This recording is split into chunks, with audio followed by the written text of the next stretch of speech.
నీ భవిష్యత్తు మీద కానీ, నీ క్యారెక్టర్ మీద కానీ నీ సహవాసం బహుగా ప్రభావితం చేస్తుంది.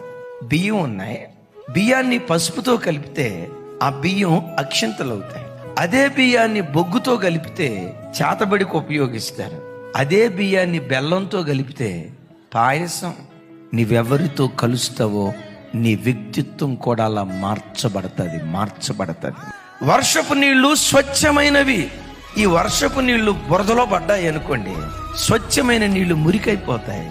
అదే వర్షపు నీళ్లు వేడిగా ఉన్న పెన మీద పడ్డాయి అనుకో, ఆవిరైపోతాయి. అదే స్వచ్ఛమైన వర్షపు నీళ్లు ముత్యపు చిప్పల్లో పడితే ముత్యాలుగా అవి మార్చబడిపోతాయి.